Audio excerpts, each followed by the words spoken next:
Bonjour, bonjour à toutes et à tous, bienvenue sur KTV, Kwezi FM, le 106.9 pour un temps de parole en direct à la radio et à la télévision. Elle est avec nous, Florence Gendrier, la bosse, la patronne de la DRAC, la Direction Régionale des Affaires Culturelles. Elle est avec nous et avec elle on va faire le bilan de ces journées du patrimoine. Florence, bonjour. Dans le micro. Bonjour Patrick. Comment ça va bien ce matin? Ça va très bien. Alors on s'intéressait, d'abord merci d'avoir accepté notre invitation. Les journées du patrimoine, c'est fait, c'est passé, c'est l'heure du bilan. On se rend compte, on a été sur le terrain, on s'est rendu compte que de plus en plus les Mahorais les Mahorais, c'est tous ceux qui vivent sur cette île, attaché de l'importance à la culture et surtout, ça on le savait déjà, mais surtout avaient envie de le montrer, de le faire savoir. Oui, c'est vrai. C'est très, très réjouissant Ouais. pour nous, puisque cette année, on a, avec l'aide des collectivités qui organisaient des événements et des associations, on a décompté plus de 7300 visiteurs. C'est incroyable. Et des visiteurs très, Des chiffres très en augmentation, variés. clairement. C'est le double, Oui. le double de l'année dernière, avec une préparation qui a été un peu entamée par les grèves, etc. Donc on est tous très ravis, on est très contents, surtout parce que c'est la preuve que quand on arrive à travailler ensemble, ça fonctionne. Et en fait, on est au bilan des Journées européennes du patrimoine, mais on est déjà sur l'année prochaine et on est déjà avec nos collègues des collectivités, des associations pour dire, bon, l'année prochaine, comment on travaille, comment on fait avancer la formation des agents des collectivités pour que les choses se professionnalisent, que les événements soient de mieux en mieux organisés et que le public soit satisfait de ce qu'il trouve quand il arrive sur un Florence, événement. la culture locale, est-ce que c'est forcément synonyme de passé? Est-ce que la culture, c'est uniquement regarder d'où on vient et ce qu'on a fait? Non, non, certainement pas. Et à Mayotte, ce qui est passionnant, c'est que le passé est dans le présent et que la culture dite traditionnelle, elle se vit au quotidien.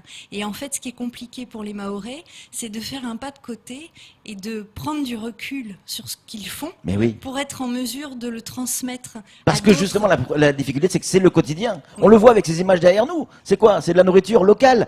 Est-ce que la nourriture, ça fait partie de la culture? La nourriture fait absolument partie de la culture. Donc cette année, Anjisi Darwesh a parrainé un concours culinaire sur Petite Terre. Et on est très mobilisés pour le soutenir et pour essayer de déployer ce concours. C'est quand même un monsieur qui circule dans le monde entier, qui participe à des concours, qui les gagne. Et quand il gagne un concours avec un plat mahorais, il fait connaître Mayotte, fait connaître Mayotte dans la langue de Mayotte. Et il dit très justement, vous savez tous ce que c'est un rougail saucisse, vous savez tous ce que c'est un colombo. Il n'y a pas dans l'imaginaire c'est quoi des Français, voilà, c'est quoi un Mtsolola? Personne ne le sait. C'est ça qu'il faut qu'on gagne.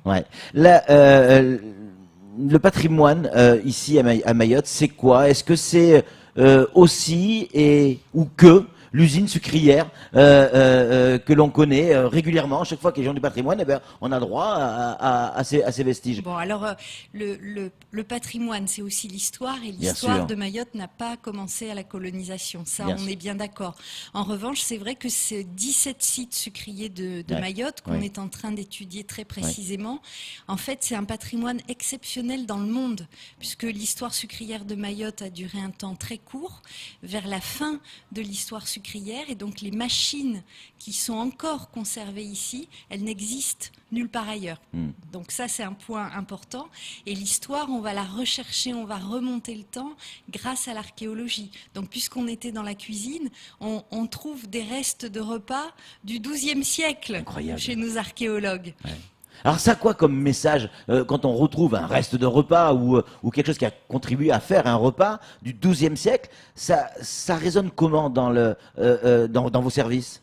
Alors on est passionné par ça, on a très envie de le communiquer. D'ailleurs, on a publié l'année dernière la carte archéologique de Mayotte qui montre quels sont les points à Mayotte où certainement il y a des ressources en sous-sol qui nous permettraient de raconter encore davantage l'histoire de Mayotte. Et surtout, c'est quelque chose qu'on partage très facilement avec les Mahorais, ce qui est assez surprenant parce que en archéologie, on est souvent sur sur des restes funéraires, etc. Et c'est bon, que ce soit pour les Mahorais ou même en métropole, quand on déterre des restes humains, c'est pas évident. Mais ça raconte tellement de choses sur les modes de vie du passé, sur les pratiques religieuses, etc. que on en oublie. Et qui coupe la tête à toutes les mauvaises rumeurs qui disent que Mayotte n'a pas d'histoire, ou elle est très récente. C'est faux. Mayotte a une histoire immensément riche et son histoire, elle est dans l'océan Indien, elle n'est pas sur le petit caillou. C'est une île-monde, Mayotte. Donc c'est beau. Florence, il y a Samuel Baucher, le rédacteur en chef de France Mayotte Matin, qui a une question à vous poser. Dans les fin des années 90, les Réunionnais, nos voisins, nos frangins, ont réalisé que leur culture allait disparaître par la société de consommation, tout simplement. Donc ils ont créé Nout Kiltir à sauver et ils ont fait inscrire le Maloya au patrimoine mondial de l'UNESCO. Aujourd'hui, il y a la volonté à Mayotte, on n'en est pas à ce stade, nous on a encore notre culture qui est bien vivante, bien ancrée dans notre société, mais on voudrait inscrire le débat au patrimoine mondial de l'UNESCO. Est-ce que c'est une idée que vous soutenez? Oui, absolument. En fait, alors j'ai appris que le conseil départemental avait délibéré dans ce sens. Ouais. On avait organisé en mars dernier une formation sur le patrimoine immatériel. Elle n'a pas pu se tenir, elle va se tenir en 2019. Là où on soutient cette affaire-là, c'est que quand un patrimoine est classé au patrimoine mondial de l'UNESCO, il ne l'est pas du fait des institutions. Il l'est du fait d'une population qui revendique sa culture, qui sait l'expliquer, etc. Donc c'est ça qu'on va essayer d'apporter, nous, c'est de travailler avec les associations pour leur expliquer quelle est la démarche, qu'est-ce qu'il faut préserver et donner à voir de leur culture pour qu'elle puisse être protégée au titre du patrimoine mondial. Allez-y, Sam. Clairement, est-ce que notre culture aujourd'hui est en danger comme celle de la Réunion a pu l'être à la fin des années 90 ? Moi, je pense que oui. Enfin, toutes les cultures du monde sont en danger. C'est vertigineux, les changements de société auxquels on assiste. En même temps, moi, je n'ai jamais trouvé ailleurs qu'à Mayotte une telle capacité de résistance pacifique, je dirais. Et si la culture mahoraise est préservée aujourd'hui comme elle l'est, ça donne beaucoup d'espoir pour l'avenir. On a un message qui nous dit « La culture n'est pas la priorité de Mayotte aujourd'hui ». Évidemment, on reparle encore d'immigration. Comment arriver, Florence, à faire comprendre à nous faire comprendre que sans culture, il n'y a pas de société? Je pense que c'est ce qu'ont fait les collectivités, les associations pendant les journées du patrimoine. Oui. On peut palabrer pendant des heures et il faut parler, il faut se parler, mais faire, agir, montrer les choses, c'est ça qui fonctionne. Et même quand on parle d'immigration, si on fait un pas de côté et qu'on réfléchit à l'histoire de ce territoire, aux peuples qui l'ont traversé, comment il a été peuplé, ça ne règle pas le problème et ce n'est pas mon métier à moi. Bien sûr. Mais ça permet d'expliquer un certain nombre de choses et de peut-être être un peu apaisé dans les relations qu'on a avec les autres. Bilan de ces journées du patrimoine, vous l'avez dit, on a doublé le chiffre et ça c'est un super résultat. Est-ce que vous avez des données en termes de perception par la population ? Alors, en fait, on ne les a pas encore analysés, mais chaque collectivité qui a organisé un événement a fait remplir au maximum de participants un questionnaire de satisfaction. Ouais. Donc ça, d'ici quelques semaines, on va savoir d'abord d'où venaient les gens. Est-ce qu'ils sont déplacés beaucoup dans l'île ou est-ce que c'est plutôt dans le village et autour de chez eux qu'ils vont chercher la culture. Et puis on pose dans ce questionnaire un certain nombre de questions, effectivement, sur comment on a perçu les choses, qu'est-ce qu'on aimerait différent, etc. Sur les journées du patrimoine, on s'est rendu compte également qu'il y avait beaucoup d'enfants. Les parents se sont déplacés, les adultes se sont déplacés avec leurs enfants, de plus en plus également. Ça, c'est un bon signe. Oui, c'est un excellent signe et comme je dis toujours, c'est plus facile de graver sur des disques vierges et nos enfants sont notre avenir, donc c'est heureux qu'ils soient là. Et ce qui est heureux aussi, on a avec le vice-rectorat une convention cadre de partenariat et on mène chaque année un appel à projet pour l'éducation artistique et culturelle, dans lequel on avait énormément de mal à faire rentrer les questions patrimoniales et les associations à Mayotte qui défendent ce patrimoine. Et petit à petit, on voit que ces choses-là avancent, on a de plus en plus de projets là aussi et des projets de qualité. Donc ça, c'est une des priorités de la DAC, de travailler avec ce jeune public. DAC ou DRAC? Alors, dans les Outre-mer, on a perdu le R. Ça vient de la fusion des collectivités uniques, en fait. Donc en métropole, on a encore des DRAC, et dans les Outre-mer, nous sommes DAC. Vous parlez de la Guyane et de la Martinique, mais pas encore de Mayotte, à ce niveau-là. Hein? Samuel, encore une question pour vous parliez de graver un disque vierge. Ça m'a tout de suite inspiré quelque chose. Je vais être très réunionnais ce matin, mais en 1998, le pôle régional des musiques actuelles avait lancé un concours avec des mécènes pour des projets culturels dans la zone océan Indien. Une lauréate avait été choisie et avait pour projet, c'était une jeune étudiante, d'enregistrer et de graver justement dans numériquement un CD avec les contes mahorais qui baignent dans l'oralité et qui sont voués à disparaître. J'ai recherché ce disque à Mayotte, je l'ai en ma possession, mais il n'existe pas à Mayotte. Comment est-ce que c'est possible? Pourquoi est-ce qu'on laisse perdre ce patrimoine au fur et à mesure? Ou a-t-on entamé une démarche pour le préserver? C'est ce disque-là en particulier ou des enregistrements sur les contes de Les Mayotte? enregistrements sur les contes. Alors, ça existe, c'est modeste mais de très grande qualité et c'est présenté au musée de Mayotte. C'est la compagnie Harry Art qui a fait un travail avec Mayotte Première sur cette récolte de contes traditionnels, et leur festival de théâtre ce week-end montre qu'ils sont très attachés à cette tradition, et donc sur scène montent des artistes, on va dire, contemporains qui viennent d'un peu partout en France et même de l'étranger, et des conteurs mahorais qui viennent remettre au goût du jour et remettre sur scène ces contes mahorais. Parce que là où je veux en venir, c'est que notre grande force, c'est l'oralité, mais la grande fragilité de la culture, c'est aussi la versatilité de l'oralité. Oui. Et que si on ne la préserve pas, si on ne l'inscrit pas, si on ne la grave pas dans le marbre, on risque de la perdre. C'est pour ça que je pense qu'il faut défendre très fort le projet qui est porté par le conseil départemental de musée de Mayotte, parce qu'en fait, une grande partie de la collection du musée, c'est le patrimoine immatériel, c'est ce dont vous parlez, ce sont les contes, les danses, etc.